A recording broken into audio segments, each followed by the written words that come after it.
నమస్తే, welcome to our channel. నేను మీ Shalini. YCP హయాంలో జరిగిన లిక్కర్ స్కామ్ సంబంధించి ఇప్పటికే చాలా మందిని అయితే సిట్ దూకుడు పెంచి విచారించింది తెలిసిందే. మరి ఈడీ కూడా ఎంటర్ అయింది అందరికీ తెలిసిందే. మరి ఈ నేపథ్యంలోనే మాజీ ముఖ్యమంత్రి జగన్మోహన్ రెడ్డి గారిని త్వరలో సిట్ నోటీసులు ఇచ్చే అవకాశం కూడా ఉంది. దీని మీద పూర్తిగా విశ్లేషించడానికి మన దగ్గర స్టూడియోలో ఉన్నారు పొలిటికల్ అనలిస్ట్ శ్రీలీల గారు ఉన్నారు. వారిని అడిగే విషయాలను తెలుసుకునే ప్రయత్నం చేద్దాం. నమస్కారం మేడం. నమస్తే అమ్మా. మేడం, మద్యం కుంభకోణం సంబంధించి ఇప్పటికే చాలా మందిని అయితే విచారించింది ఈడీ కావచ్చు, సిట్ కావచ్చు. మరి ఇంకా త్వరలో జగన్మోహన్ రెడ్డి గారికి సిట్ నోటీసులు ఇచ్చే అవకాశం ఉందా అంటున్నారు. మరి ఏమంటారు దీని మీద మీ స్పందన ఏంటి మేడం? ఎన్నో రోజులుగా అందరం వేచి చూస్తున్నాం. ఎందుకోసం అంటే ఇందుకోసమే, జగన్మోహన్ రెడ్డిని ఈడీ ఎప్పుడు పిలుస్తుంది అని. అవును, ఆ తరుణం రాబోతుందా? నిజంగానే పిలుస్తున్నారా అంటే కొంతమంది ఆ మాటలేలే చేతలు ఉండవేమో అని కూడా అంటున్నారు.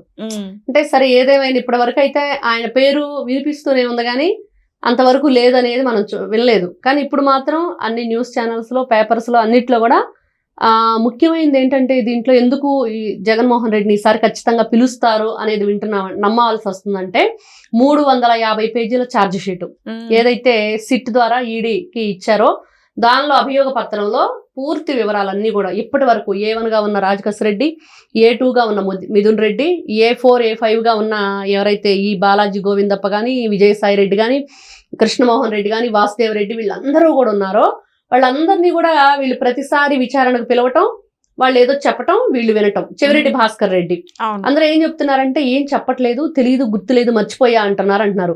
కానీ 350 పేజీల అభియోగ పత్రంలో వీళ్ళు చెప్పని విషయాలు రాశారా, చెప్పిన విషయాలు రాశారా? అవును, ఖచ్చితంగా ఏదో వీళ్ళు చెప్పారు.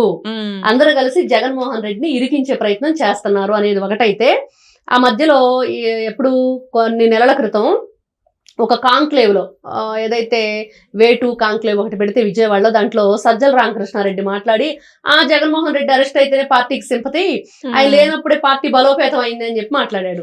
అంటే అదే చేయబోతున్నారా? పార్టీ కోసం జగన్మోహన్ రెడ్డి ఏం చేశాడు, నువ్వు ఎవరి దగ్గర నుంచో పార్టీని లాక్కున్నావు, నీకు అసలు జెండా విలువ కానీ పార్టీ విలువ కానీ తెలియదు అని అందరూ అంటుంటే నాకెందుకు తెలియదు, నేను జైలుకి వెళ్ళి ఇప్పుడు నిరూపిస్తాను, నా పార్టీని బలోపేతం చేస్తానంటున్నాడా? జగన్మోహన్ రెడ్డి జైలుకి వెళ్తే పార్టీ బలోపేతం అయిద్దా? అన్ని ఇక్కడ రకరకాలుగా అనమాట. నిజంగా ఈ మద్యం కుంభకోణంలో ఒక్కొక్క మద్యం బాటిళ్ల కేసు మీద 150 నుంచి 600 రూపాయలు వీళ్ళు డబ్బులు వసూలు చేశారు దాని మీద. మరి ఆ వసూళ్ళన్నీ వచ్చినాయి అంటే కేవలం వీళ్ళు ఆ పైన డబ్బులు మాత్రమే, ఇంకా అసలు దందా ఎంత ఉంది, ఎన్ని కోట్ల రూపాయలు అంటే బంగారాన్ని కేజీల కొద్ది మానిగల్లో, అంటే నేల మానిగలని వెనకటి రోజుల్లో భూమిని తవ్వి లోపల దాచేవాళ్ళు, వాటిలో దాచారు అనేది కూడా నేను అటు నుంచి వింటున్నాం. అంటే ఎన్ని కోట్ల రూపాయల బంగారం, ఎన్ని కోట్ల రూపాయల డబ్బు, ఎన్ని కోట్ల రూపాయలు విలువ చేసే భూములు, స్థలాలు, ఇళ్ళు ఒకటా చెప్పుకుంటా పోతే వీళ్ళు సినిమా హాల్స్ మీదే పెట్టారా, లేకపోతే విపరీతంగా ఇతర దేశాల్లో, ఇప్పుడు ఆఫ్రికా, ఆంధ్ర టు ఆఫ్రికా అంటున్నారు, దుబాయ్ అంటున్నారు. ఆ తర్వాత వీళ్ళు మరి హాస్పిటల్స్ మీద కూడా, దాంట్లో కూడా వీళ్ళు ఈ డబ్బంతా కూడా పెట్టినట్లుగా సినిమాలు తీశారు. అవును, ఇట్లా ఎన్నో రకాలుగా ఈ డబ్బుని ఎక్కడెక్కడ మరి దేనికి ఉపయోగించారు, ఇవన్నీ కూడా ఈ 350 పేజీల ఛార్జ్ షీట్ల అభియోగ పత్రంలో ఉన్నాయి. అన్ని వేళ్లు జగన్ వైపే చూపిస్తున్నాయి. ఎవరు అన్ని వేళ్లు? ఎవరి ఆ వేళ్లు? ఇప్పటి వరకు ఎవరైతే అరెస్ట్ అయ్యి ఉన్నారో వాళ్ళవే ఖచ్చితంగా. A1 రాజకేశ్ రెడ్డిని ఆల్రెడీ వాళ్ళ దగ్గర ఉన్న దాదాపుగా 50 నుంచి 60 కోట్ల రూపాయలు ఈడీ అటాచ్ చేసింది.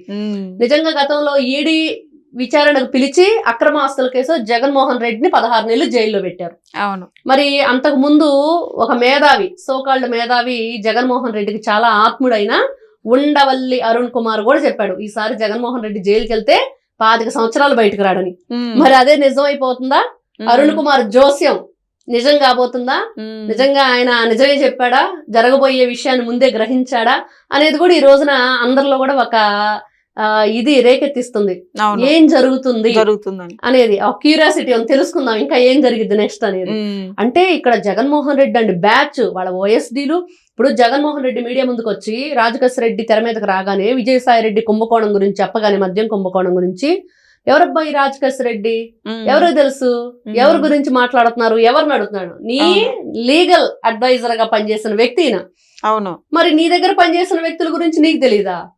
మరి ఇలాగనమాట.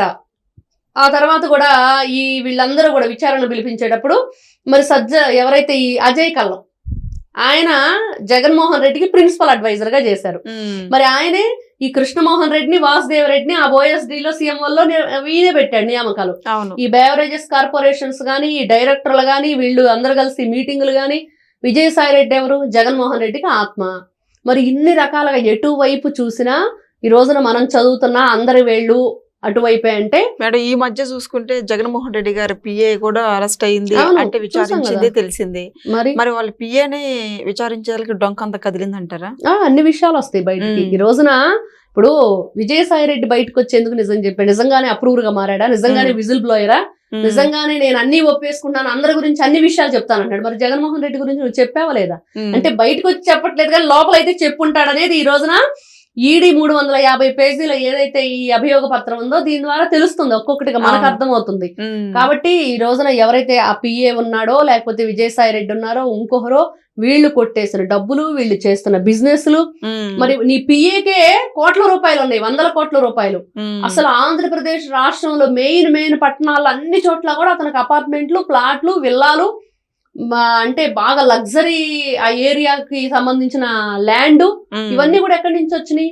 కేవలం అంటే జగన్మోహన్ రెడ్డి తాడేపల్లి ప్యాలెస్ ముందు బజ్జీలు కొట్టేమని పెట్టాడు వాళ్ళ పిఏ. బజ్జీల వ్యాపారం చేస్తే వచ్చింది. ఏ వ్యాపారం? చిరు వ్యాపారాలు చేసి సంపాదించాను. ఆ చిరు వ్యాపారం ఏంటిది? ఉదయం ఇడ్లీ సాయంత్రం బజ్జీలు అమ్మేవా? చెప్పాలి కదా. ఇట్లా ఈయన చేత నిజంగా ఈ జగన్మోహన్ రెడ్డి పిఏ ఎవరైతే ఉన్నారో ఆయన అంత గొప్పగా ఇచ్చేసాడు, అంత గొప్పగా ఆయన కష్టపడి పైకి వచ్చాడంటే ఈ రోజున ఎంతో మంది జర్నలిస్టులు, ఎంతో మంది గొప్ప చదువులు చదివి కష్టపడి పైకి రాలేక ఈ రోజున ఒక్కొక్క పూట కూడా గడవడానికి ఇబ్బంది పడుతున్నారు. అట్లాంటి వాళ్ళందరినీ కూర్చోబెట్టి జగన్మోహన్ రెడ్డి పిఏ చేత క్లాసులు చెప్పించాలా? ఇదిగో నేను ఈ విధంగా సంపాదించాను, మీరు కూడా సంపాదించండి అని చెప్పుకోవడానికైనా కొంచెం అన్న సిగ్గుండాలి కదా అన్నట్లుగా చాలా సిల్లీగా ఉంటాయి వాళ్ళు మాట్లాడే మాటలు. కాబట్టి ఈ రోజున ఏదేమైనప్పటికీ 100 గొడ్డులు తిన్న రాబందు ఒక్క గాలివానికి పడిపోయినట్లుగా ఈ రోజున జగన్మోహన్ రెడ్డి పరిస్థితి అదేనా అన్నట్లుగా ఈడీ పిలుపుతో మరి జగన్మోహన్ రెడ్డి వెన్నులో వణుకు మొదలైంది. ఆయన భయం పట్టుకుంది. ఏం చేయాలో అర్థం కాక రకరకాల ఆలోచనలు, రకరకాల ఆవేశపూరితమైన మాటలు, ఆయన ప్రెస్ మీట్లు, ఆయన మనుషుల చేత చెప్పించే స్క్రిప్ట్లు, ఇవన్నీ చూస్తున్నాం. నువ్వు ఎన్ని స్క్రిప్ట్లు ఎన్ని ప్రెస్ మీట్లు పెట్టినా వేస్ట్. చేసిన తప్పు ఎప్పటికైనా సరే బయటకు రావాల్సింది. ఎందుకంటే ఆడపిల్లల జీవితాలు, వాళ్ళ తాళిబొట్లు తెంచారు మద్యం కుంభకోణంలో, కల్తీ మద్యం తయారు చేస్తే నీచమైన మీ రాజకీయంలో మరి ఎంతమందిని పాములుగా ఉపయోగించుకున్నారు, మీరు ఆడిన రాక్షస క్రీడలో ఎంతమంది బలైపోయారు. కాబట్టి ఈ అంతిమ లబ్ధిదారుడికి మరి ఈ రోజున ఈడీ పిలుపుతోటి ఖచ్చితంగా అతనికి పనిష్మెంట్ అని అయితే రాబోతుంది. ఉండవల్లి అరుణ్ కుమార్ జోస్యం నిజం కాబోతుంది. Thank you madam. నమస్తే అమ్మా.